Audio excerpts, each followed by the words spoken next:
El doctor David Álvarez Martín es el vicerrector del campus Santo Tomás de Aquino de la Pontificia Universidad Católica Madre y Maestra, la Pucamaima. Buenos días, bienvenido. Muy buenos días, Cristian. Muchas gracias por la invitación. Y bueno, vamos a iniciar con un cafecito Santo Domingo. Por favor. Estoy ansioso de tomar café. No puedo seguir sin el café. Buenos días. Buenos Muy días, buenos porque días. inicia en el Muchas aroma. gracias. El cafecito Santo Domingo. Que lo disfruten. Gracias. Muchas gracias. Vamos a disfrutar.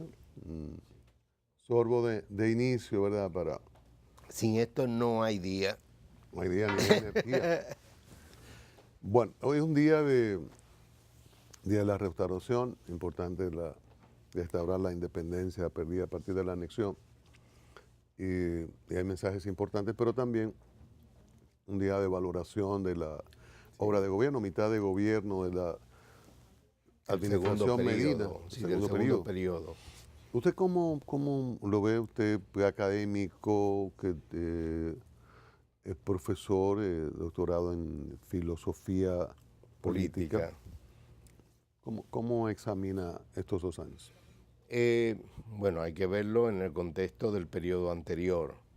El presidente Danilo Medina, de alguna manera, recordemos que él fue candidato en el 2000 y perdió frente a Hipólito Mejía, en gran medida porque Balaguer retuvo los votos que había delegado al PLD en las elecciones del 96. Esa es la explicación fundamental. Correcto. Y posteriormente intentó enfrentar al presidente Leonel Fernández cuando intentó una segunda repostulación en el 2008. Fue el famoso dicho aquel de que me fui aplastado por el Estado. El Estado me aplastó. Bueno, el Estado aplasta a diferentes personas en diferentes momentos.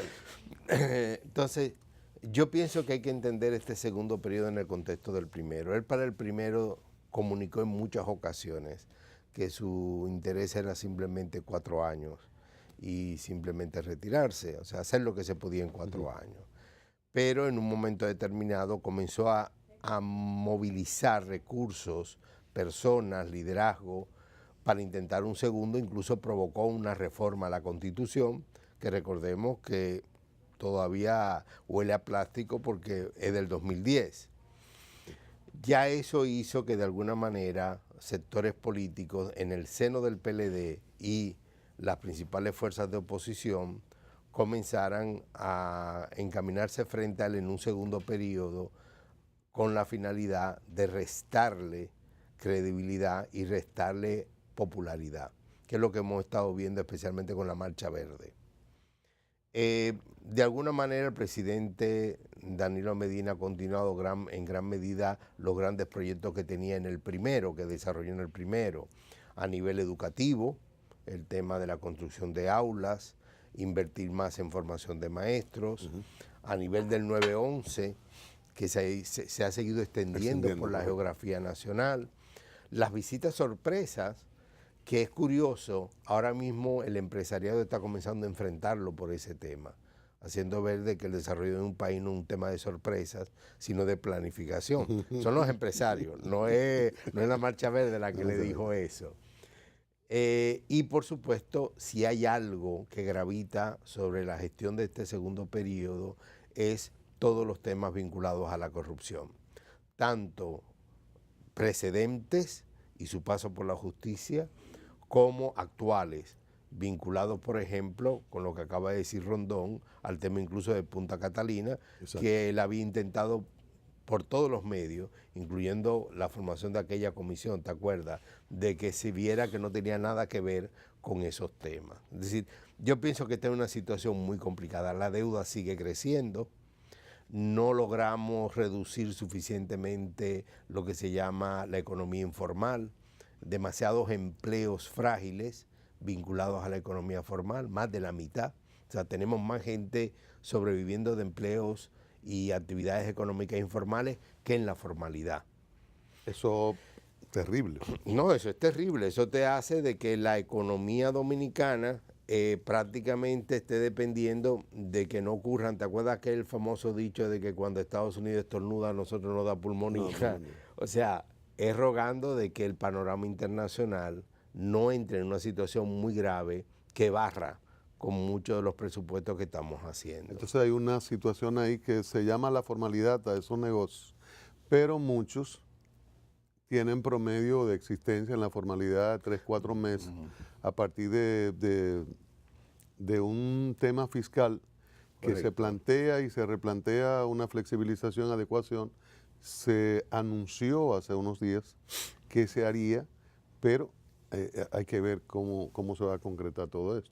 Sí, aunque yo no soy economista por formación profesional, mi campo es más la política, la filosofía, la historia, pero es indudable de que no se han dado los pasos suficientes como para ir creando las condiciones para formalizar mucha de la actividad económica, que no es solamente el pago de impuestos o la bancarización, tiene que ver con un modelo económico que permita que esas actividades que normalmente son MIPYMES, empresas medianas, encuentren un mercado y unas condiciones institucionales que le permitan transparentar sus operaciones y tener estabilidad en el tiempo.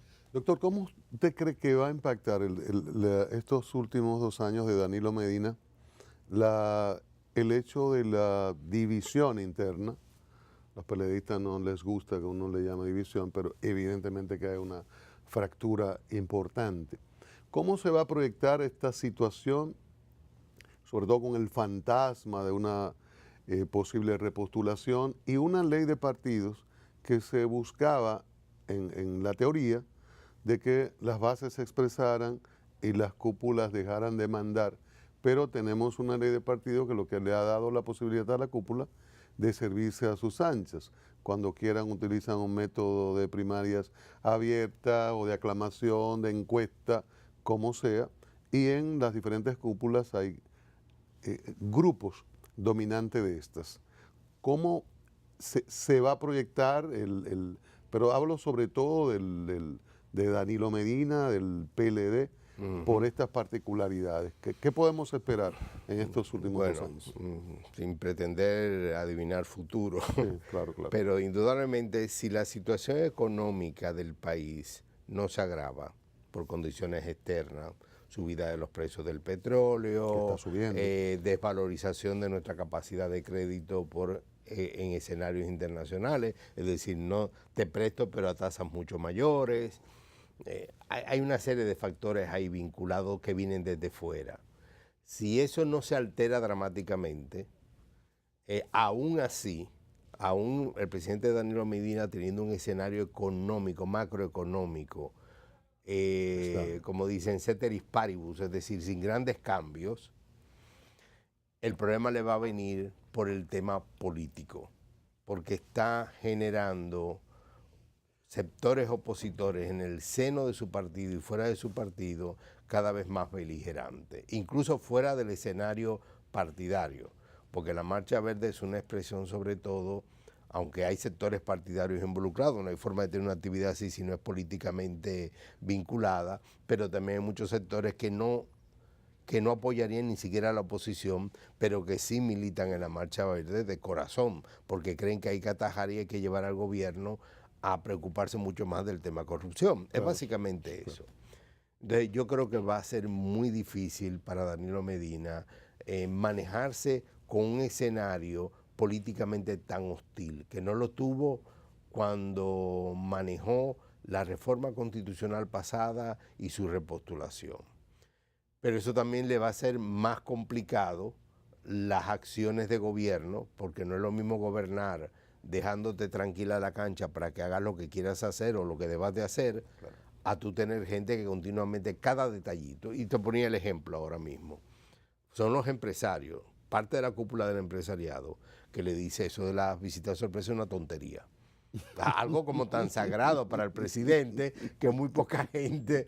Entonces, si tú me dijeras que es la oposición, los partidos pequeños, yo, claro, tú sabes. Pero el empresariado es otra cosa. Pero el empresariado... Un paréntesis ahí, porque soy de las pocas personas que han sostenido que eso que es sagrado para el presidente, que es visita sorpresa, para mí es el principal factor de desinstitucionalización. Claro, ¿Cómo claro. usted ve eso? Sí, estoy plenamente de siempre lo he acuerdo. planteado.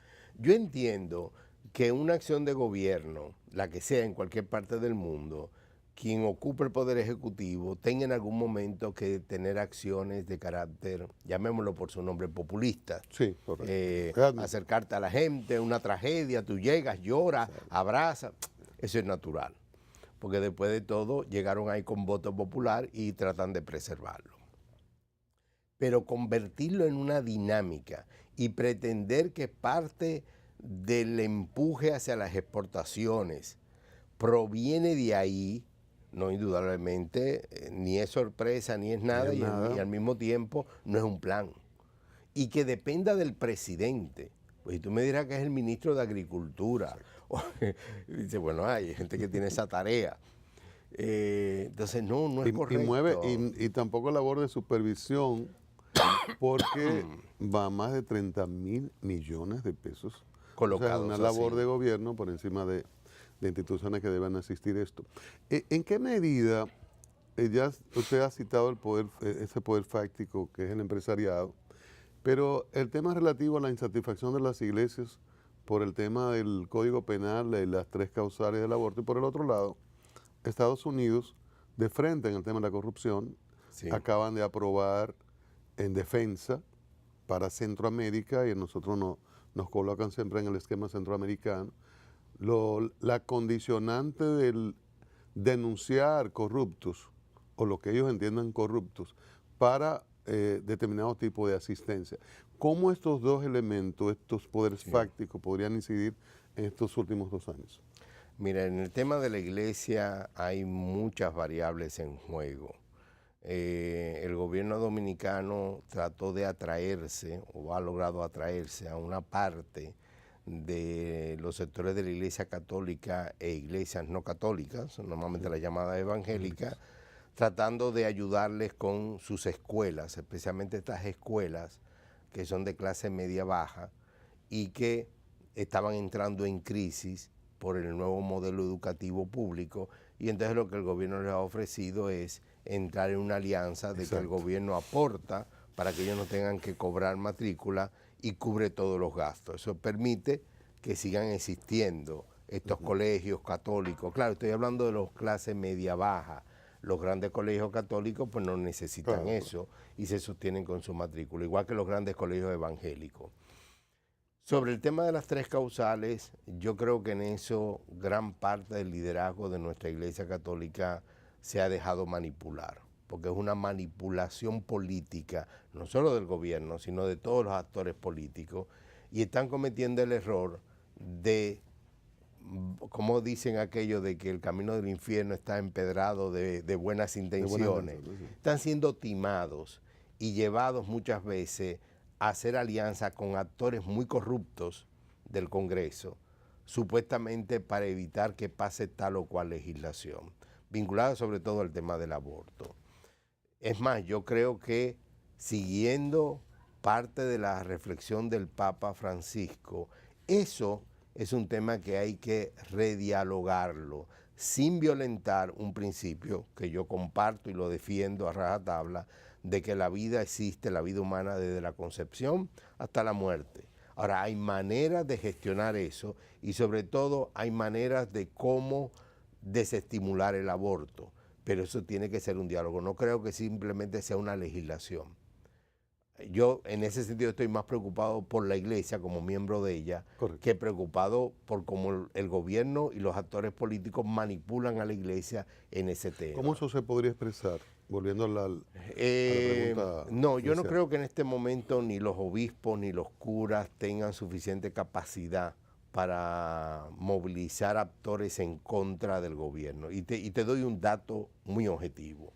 En las pasadas elecciones, con un Danilo Medina, con las 3 causales, y con el candidato del PRM, con un Abinader, que se llegó a reunir incluso con la comunidad LGTB, los dos juntos sumaron casi el 96% de la simpatía popular. Claro. Tú me vas a decir que esa gente no son católicos ni cristianos, claro que sí, pero eso indica de que, y los que atacaron más ese tema y asumieron un discurso en defensa contra del aborto, en contra de los homosexuales, todos juntos no llegaron a un 3%. O sea, eso era un grupito ahí entre amiguitos. Claro, es un buen ejemplo. Entonces, eso te dice a ti que la comunidad política dominicana, la sociedad dominicana, no hace ese nexo, como lo han hecho en otras partes de América Latina. ¿Y el tema de los Estados Unidos?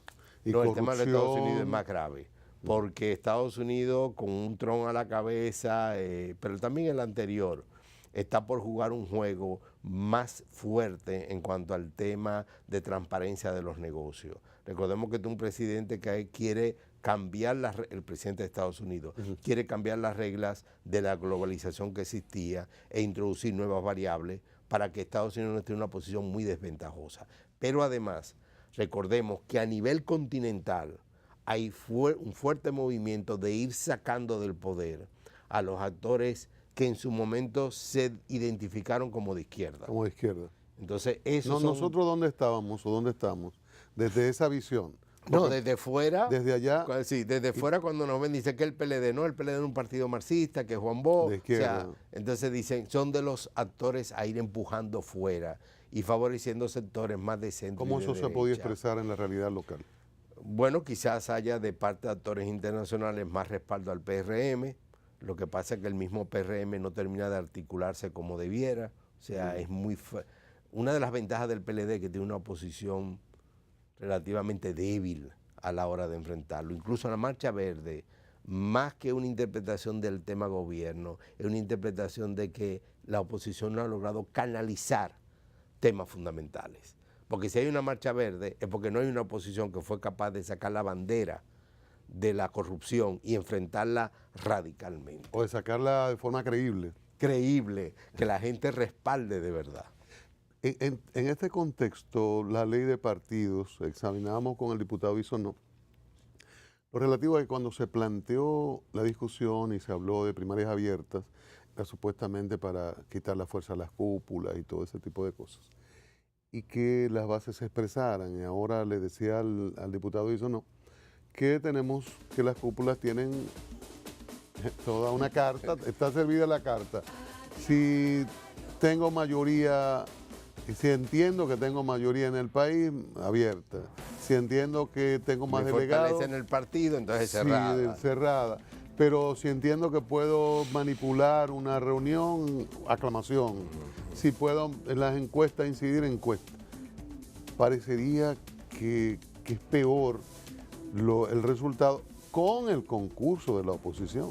Es que también se estaba y la afectación del bloque opositor, por demás. Cristian, se había llegado a un punto en que ese tema estaba taponando demasiadas cosas. Sí, cierto. Y además, recuérdate que a partir de hoy entramos ya en los 2 años hacia elecciones y cambio de gobierno o confirmación o lo que vaya a ocurrir aquí. Y en ese proceso, esa ley tenía que destaparse. Es una ley impracticable en cuanto al tema ese de la organización de primarias. Ya sea, si todo el mundo escoge abierta, la Junta Central Electoral va a parar en loca, o va a haber que darle el 4% del presupuesto a ellos. Miren, eso no va a ser viable. Hay un tema de sentido común. Pero en segundo lugar, naturalmente, lejos de frenar a las cúpulas partidarias, lo que se le ha dado una especie de carta abierta. Quien tenga el control en los partidos en este momento, decide las reglas de juego. Eso está clarísimo. Eso es terrible. Es una pregunta obligada a partir de los movimientos en el gobierno. ¿Medina podría aventurarse? Dependiendo de cómo él mueva algunas posiciones. Recuérdate que ya hay actores dentro del PLD que han planteado candidaturas. Creo que Domínguez Brito incluso renunció para movilizarse. Varias veces ya ha hablado el ministro de Educación, pero dijo que para el que era de Interior. Sí, claro. Porque el liderable yo hablo. Exacto, y todos están viendo a ver cuál es la posición del presidente. En función de la posición del presidente, yo sé que ellos van a actuar o van a decir. No sé, Danilo Medina no ha sido en eso muy ortodoxo en cuanto a hacer cambios en una fecha determinada. Puede sorprender en un momento y hacer cambios y transformaciones. a nivel de los ministerios, sobre todo, por supuesto, que es lo que más llama la atención, y del mando militar. Habrá que esperar a ver. Bueno, muchísimas gracias, doctor. Placer examinar estos temas con usted. No, siempre, aunque hoy era un día feriado, es bueno venir a hablar contigo temprano. Esperamos que la visita se repita en otro momento. Cuando ustedes deseen, no hay problema. Doctor David Álvarez Martín, vicerrector del campus Santo Tomás de Aquino de la Pontificia Universidad Católica, madre y maestro. Gracias. Muchas A gracias. ustedes también. Mañana de nuevo aquí en Abierto.